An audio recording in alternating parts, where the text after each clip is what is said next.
wabarakatuh. Perkenalkan, kami dari kelompok 1, kelas 635A13, program studi Sistem Informasi Akuntansi, Kampus Kota Bogor. Video ini kami susun untuk memenuhi nilai tugas kami pada mata kuliah perpajakan lanjutan yang diampu oleh Bapak Hasanuddin SE SAK. Dan pada kesempatan kali ini kami ingin memaparkan hasil dari tugas kami yang kami beri judul yaitu analisis perhitungan dan pelaporan pajak penghasilan badan pada PT Indofood CBP Sukses Makmur Tbk. Baik, untuk mempersingkat waktu, saya akan mempersilahkan kepada pemateri pertama untuk menjelaskan materi dari kami. Di sini ada data-data pajak. Yang pertama ada identitas perusahaan. Identitas perusahaan dicantumkan untuk kelengkapan SPT, untuk kelengkapan pengisian SPT tahunan PPh Badan. Informasi ini cukup penting agar pelaporan pajak mencerminkan data perusahaan yang sebenarnya. Yang kedua, di sini ada NIB perusahaan. Untuk legalitas usaha, perusahaan telah memiliki nomor induk berusaha atau NIB sebagai identitas resmi yang menunjukkan perusahaan telah terdaftar secara sah. Yang ketiga di sini ada pendapatan atau penjualan neto. Nilai pendapatan atau penjualan PT Indofood Sukses Makmur adalah sebesar kurang lebih 72,6 triliun berdasarkan laporan keuangan yang telah didapatkan. Yang keempat adalah laba bersih tahun berjalan. Berdasarkan laporan laba rugi PT Indofood tahun 2024, laba bersih yang dicapai adalah sebesar 8,81 triliun. Yang kelima di sini ada laba sebelum pajak. Berdasarkan laporan posisi keuangan tahun 2024, PT Indofood ini memiliki total kewajiban sekitar 59 triliun rupiah yang terdiri dari liabilitas jangka pendek sekitar 11 triliun rupiah dan liabilitas jangka panjang sekitar 48 triliun rupiah. Perhitungan pajaknya. Perhitungan pajak penghasilan badan dalam laporan ini dilakukan berdasarkan data keuangan PT Indofood CBP Sukses Makmur Tbk yang bersumber dari laporan laba rugi konsolidasian tahun 2024. Dasar perhitungan PPh badan adalah laba sebelum pajak, sebagaimana tercantum dalam laporan keuangan perusahaan. Di sini yang pertama ada rincian laba sebelum pajak. Laba brutonya sebesar 26 triliun 893 miliar 89 juta rupiah. Lalu laba usaha 16 triliun 321 miliar 190 juta rupiah. Pendapatan keuangan sebesar 963 miliar 119 juta rupiah. Beban keuangan sebesar 4 triliun 255 miliar 593 juta rupiah. Karena dalam kurung di sini yang berarti dikurangkan. Lalu pajak final atas penghasilan bunga sebesar 139 miliar 160 juta rupiah. Bagian atas rugi neto entitas asosiasi dan lain-lain sebesar 1 triliun 390 miliar 219 juta rupiah. Berdasarkan laporan-laporan laba rugi konsolidasian tahun 2024 ditambah dengan penyesuaian non-operasional, maka laba sebelum pajak adalah sebesar 11 triliun 499 miliar 377 juta rupiah. Lanjut di sini masuk pada perhitungan peredaran bruto. Diketahui penjualan neto atau net sales sebesar 72.597.188 rupiah. Lalu retur, diskon, dan potongan penjualan sebesar Rp40.494.800. Rumusnya, peredaran bruto sama dengan penjualan neto ditambah retur, diskon, potongan. Lalu perhitungannya, peredaran bruto sama dengan Rp72.597.188 ditambah Rp40.494.800. Peredaran bruto sama dengan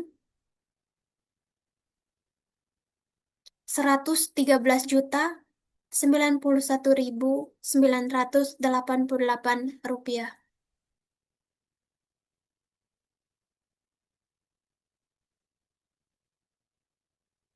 Lalu ada perhitungan PPh badan terutang. Dengan rumus PPh badan terutang sama dengan laba sebelum pajak dikali tarif PPh badan. Maka 11.499.337.000.000 dikali 22% sama dengan 2.529.854.140.000 rupiah. Dengan keterangan tarif PPh badan yang digunakan sebesar 22% sesuai ketentuan perpajakan tahun 2024. Lanjut di sini bagian kredit pajak. Rumusnya PPh pasal 25 sama dengan PPh badan terutang dibagi 12. Maka 2.529.854.140.000 dibagi 12 sama dengan 2.111.283.000 rupiah. Dengan keterangan PPh pasal 25 merupakan angsuran pajak yang harus atau yang dibayarkan setiap bulan.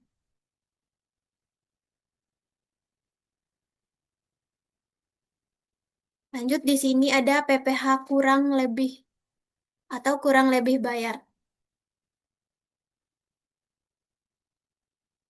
Dengan rumus PPh kurang lebih bayar sama dengan PPh badan terutang dikurangi angsuran PPh pasal 25. Maka 2.529.854.140.000 dikurangi 2.108.211.783.000 rupiah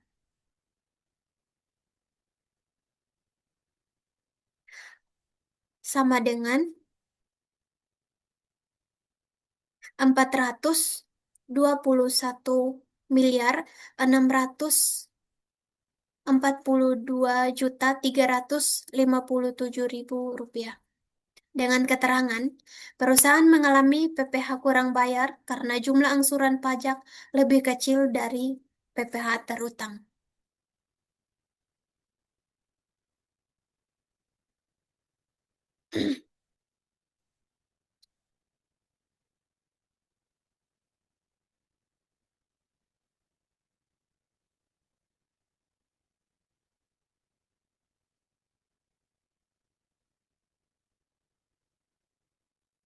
Baik, selanjutnya saya akan menjelaskan cara pengisian SPT tahunannya. Em, Sebelumnya perkenalkan saya Febrianti Tahar dengan NIM 63230005. Nah, jadi untuk pengisian SPT-nya di sini kita punya beberapa lampiran dari SPT 1771, 1771.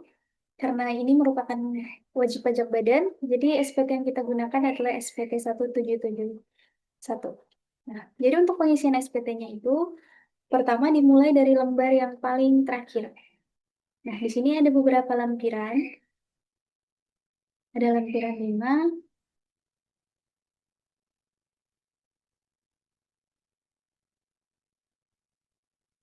Lampiran 5, daftar penyertaan modal, daftar utang dari pemegang saham, daftar piutang kepada pemegang saham.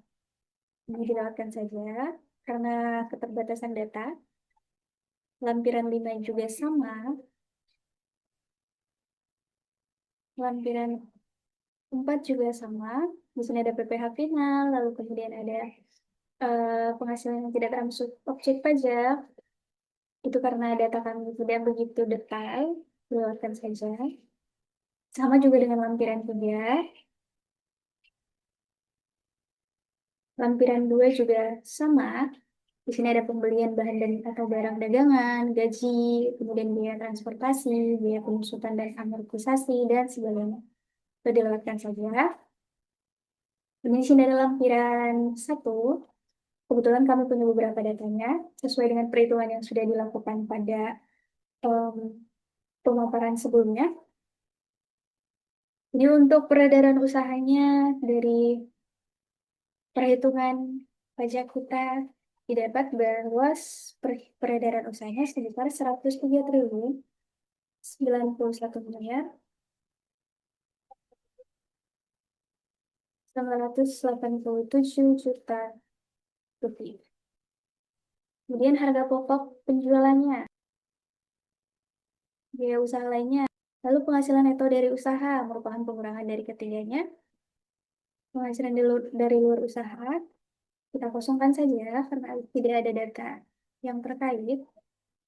Begitu juga dengan biaya dari luar usaha dan penghasilan dari luar usaha yang merupakan pengurangan dari E dan F.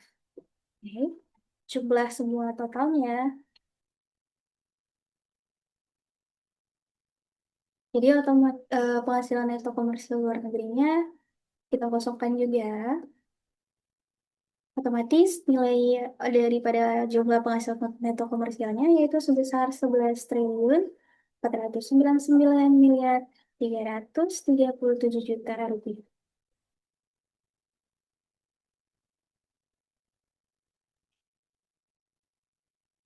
Oke. Berikutnya untuk penghasilan yang dikenakan PPh final itu juga kita pesankan saja. Untuk penyesuaian fiskal positif dan fiskal negatifnya sama kita kosongkan saja semuanya. Begitu juga dengan fasilitas penanaman modal neto fiskalnya.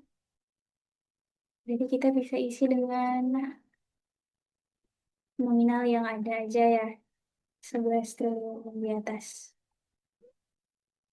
Jadi kita isi. Jika sudah, kita akan pindah ke lampiran selanjutnya. Itu lampiran induknya. Kalau untuk ini karena dia merupakan lanjutan dari lampiran induk, maka kita bisa mulai dari halaman depannya. Ini kita isi ya. Penghasilan neto fiskal, tadi yang kita sudah isi, kompensasi kerugiannya kita kosongkan saja. Penghasilan kena pajaknya otomatis sebesar 11 triliun. Berikutnya kita ke bagian B, yaitu PPh terutangnya. Di sini ada beberapa pilihan. Kita contohin yang bagian A-nya. Jadi pengisian ininya itu didapat dari mana? Itu didapat dari PKP ini dikali dengan tarif PPh, tarif PPh yang 22% pada perhitungan sebelumnya ya. Jadi didapat pengembalian atau pengurangannya kita kosongkan saja. Maka otomatis jumlah PPh terutangnya yaitu sebesar berikutnya PPh ditanggung pemerintah proyek bantuan luar negeri. Nah ini semuanya kita kosongkan saja ya karena kita tidak punya datanya. Oke, bagian PPh yang harus dibayar sendiri atau PPh yang lebih dipotong atau dipungut.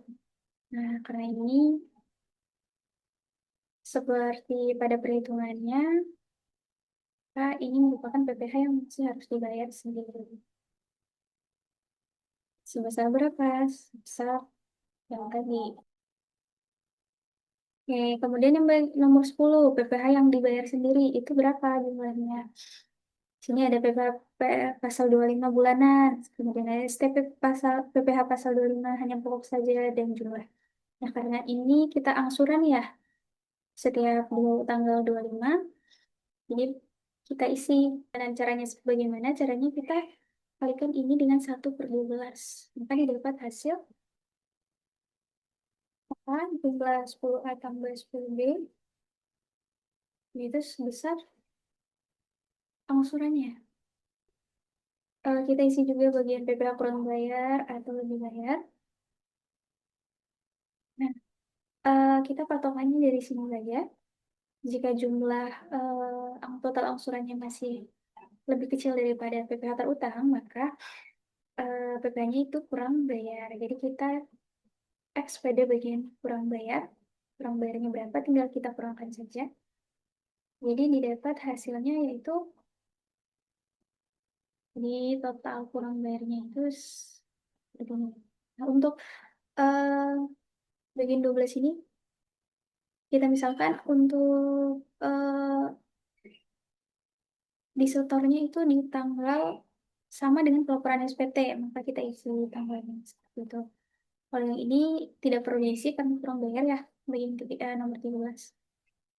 Selanjutnya di halaman berikutnya masih formulir induk, kita isi penghasilan yang menjadi dasar perhitungan angsuran. Tadi dari mana? Yaitu dari penghasilan fiskalnya.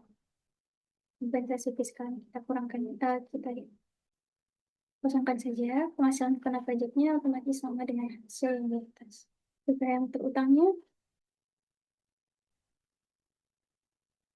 ini juga kita kosongkan saja. PPh yang masih harus dibayar sendiri. Tadi samakan saja dengan yang di atas. Angsuran tiap bulannya. Udah ya, untuk lampiran lanjutannya, PPh finalnya kita kosongkan saja. Juga dengan penghasilan yang tidak termasuk objek pajak. Di sini ada wajib pajak, ada kuasa. Nah, kalau kita bertindak sebagai perusahaan langsung, kita boleh mencontohkan bagian wajib pajak. Nah, kuasa ini jika kita punya akuntan publik khusus yang melaporkan. Nah, kalau misalnya kita punya akuntan publik khusus yang melaporkan, bisa isi datanya di bagian sini juga. Karena kita di sini bertindak sebagai perusahaan, kita eh, X bagian wajib pajak. Tempatnya misalnya di sini sesuai alamat ya, di Jakarta. Sebenarnya kita isi saja sesuai dengan tanggal pelaporan. Ini ada cap dan tanda tangan. Biasanya yang melaporkan untuk perusahaan sendiri, itu biasanya ada sekretarisnya. Nah, sudah terisi semua ya untuk lampiran-lampiran dari 1771 ya. Di sini yang saya isi ada di lampiran 1771 Induk, kemudian lanjutannya, dan lampiran 1. Coba sekian untuk cara pengisian SPT tahunan wajib pajak badan pada PT Indofood CBP Sukses Makmur. Selanjutnya akan dilanjutkan oleh pemateri berikutnya. Terima kasih atas pemaparan yang telah disampaikan sebelumnya. Perkenalkan, nama saya Aris Setiawan dengan NIM 6323062. Di sini saya akan melanjutkan pemaparan dari yang sebelumnya. Nah, di sini ada kesimpulan. Yang pertama, pajak penghasilan PPh Badan merupakan pajak yang dikenakan atas penghasilan wajib pajak badan dalam 1 tahun pajak. Yang kedua, PT Indofood CBP Sukses Makmur Tbk sebagai wajib pajak badan telah melaksanakan kewajiban perpajakan sesuai ketentuan yang berlaku. Yang ketiga, perhitungan PPh badan dilakukan berdasarkan laba sebelum pajak dengan tarif PPh badan sebesar 22%. Yang keempat, berdasarkan hasil perhitungan, PPh badan terutang telah sesuai dengan data laporan keuangan tahun 2024. Yang terakhir, pelaporan pajak dilakukan melakukan SPT tahunan PPh badan berdasarkan sebagai bentuk kepatuhan terhadap sistem self-assessment. Selanjutnya, saran. Yang pertama, perusahaan diharapkan dapat mempertahankan kepatuhan dalam perhitungan dan pelaporan pajak penghasilan badan. Yang kedua, perusahaan perlu selalu mengikuti perkembangan peraturan perpajakan agar terhindar dari kesalahan dan sanksi pajak. Yang ketiga, mahasiswa diharapkan memahami proses perhitungan dan pelaporan PPh badan secara praktis melalui studi kasus. Yang terakhir, penelitian selanjutnya disarankan menambahkan analisis rekonsiliasi fiskal atau perencanaan pajak tax planning. Demikian pemaparan materi yang dapat kami sampaikan. Materi ini disusun berdasarkan data dan ketentuan perpajakan yang berlaku sebagai bagian dari pembelajaran pada mata kuliah perpajakan lanjutan. Akhir kata, kami mengucapkan terima kasih kepada Ibu atau Bapak dosen serta rekan-rekan sekalian atas perhatian yang telah diberikan. Wassalamualaikum warahmatullahi wabarakatuh.